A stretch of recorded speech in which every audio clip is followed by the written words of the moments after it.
Hello and welcome to the morning sports briefing here on Monday, Monday the 10th of May. I'm Paul and I'll be your host this morning here on New Zealand Sports Radio. In the news today, we'll bring you up to speed with the NRL action with a special report from Richie, our league correspondent. Sorry, bless me there. Also up to date speed with the rugby, with the Super Rugby finals on Saturday, as we missed show yesterday. We'll bring you up to speed with the football and basketball action, as well as golf action. And we also had supercars at the weekend as well. So a busy weekend of sport. This is your best way to start the day, up to speed with all of the important sports news. And over in the supercars, we had the OTR Super Sprint this weekend, and we're going to bring Paul Moss in, who will give us his update on that game. Bend this weekend, we saw a Mustang domination. Race 1, young gun Andre Heimgartner claimed his maiden pole and converted into his maiden race win, leading home Chaz Mostert and Anton De Pasquale. On a dry Sunday, Anton De Pasquale then claimed his maiden pole and race win, leading home teammate Will Davison and Shane van Gisbergen. Race 3, Anton started from pole and was looking the goods until he had an engine failure and had to retire. Cam Waters swooped and led home SVG and Will Davison. Shane van Gisbergen leads the round in the championship lead ahead of his teammate Jamie Whincup and Chaz Mostert. So thank you very much to Paul Moss for the update on the supercars at the weekend. And hello to all of those who are joining us on the live chat. Don't forget that the morning sports briefing comes to you at 7 a.m. every single morning of the week. It is your best way to start the day with all of the important sports news. Now, hi, Scott there, who is joining us this morning.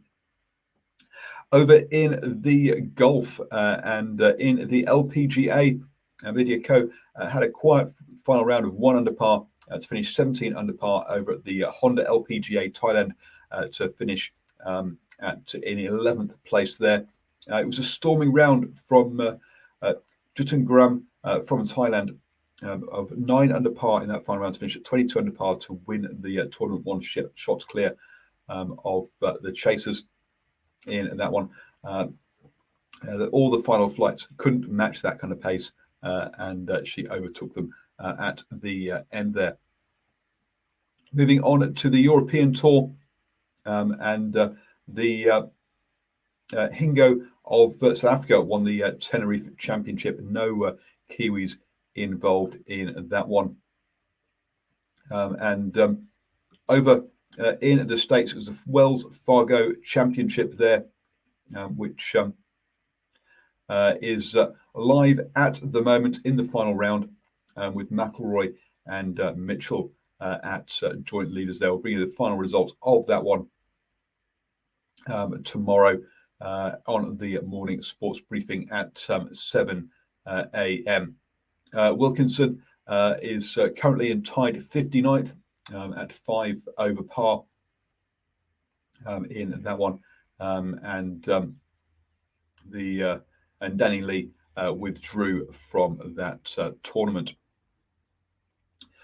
Moving on then to the basketball, and over in the States with the starting off with the NBA, and 7 games from yesterday, including the Jazz beating the Rockets 124 to 116, the Nuggets falling to the Nets 119 to 125, with the 76ers beating the Pistons 118 to 104, some of the key games there.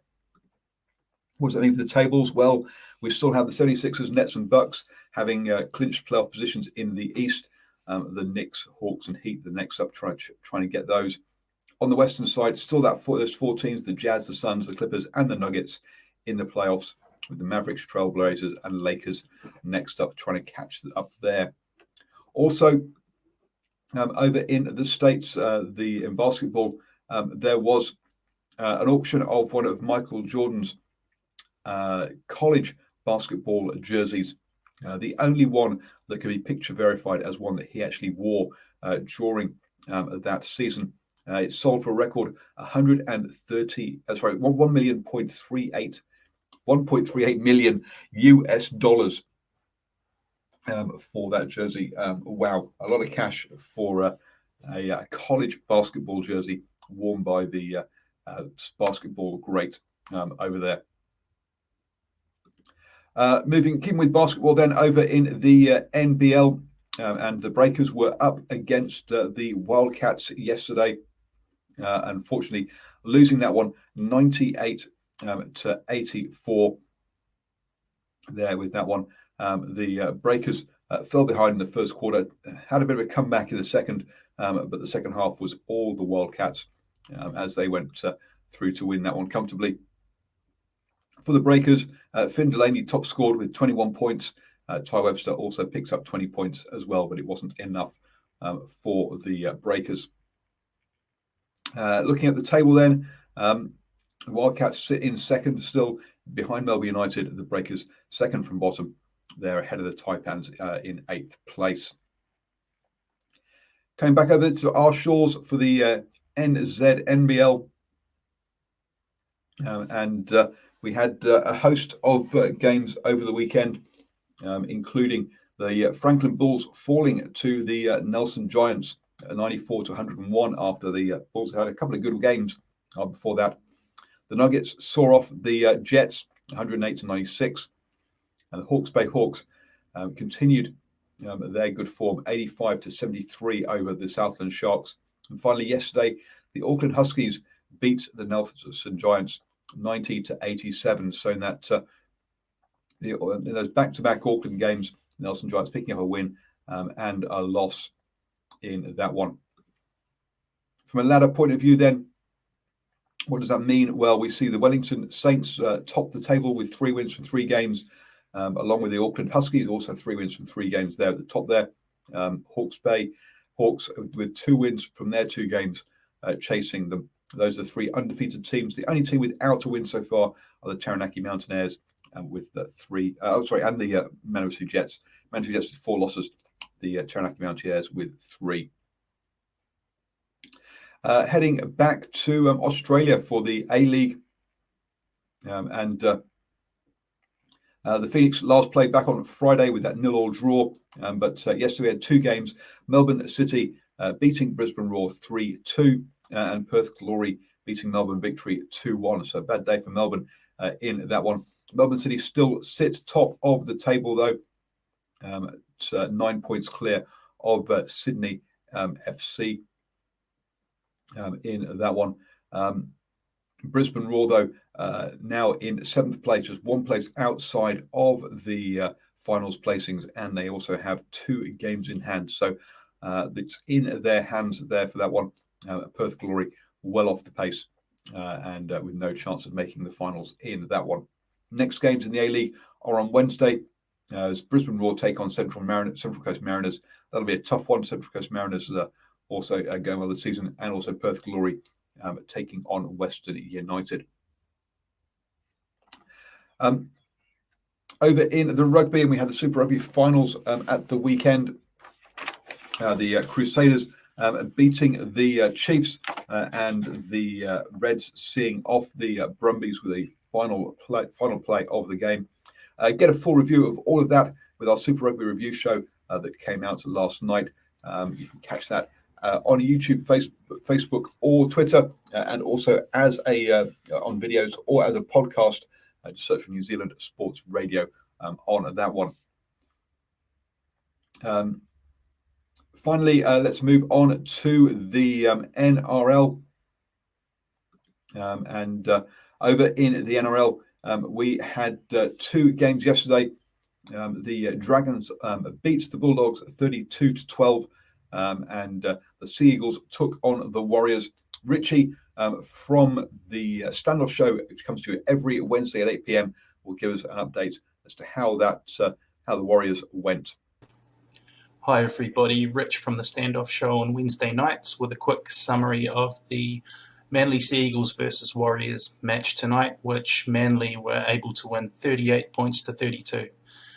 The Warriors took a 20 points to 12 lead into halftime and were looking up for the fight.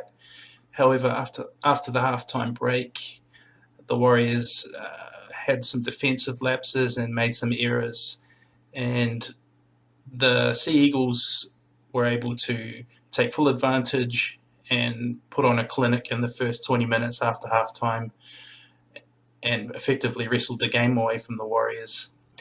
Tommy Trebojevic in his 100th match was outstanding with 2 tries and a number of try assists throughout the game.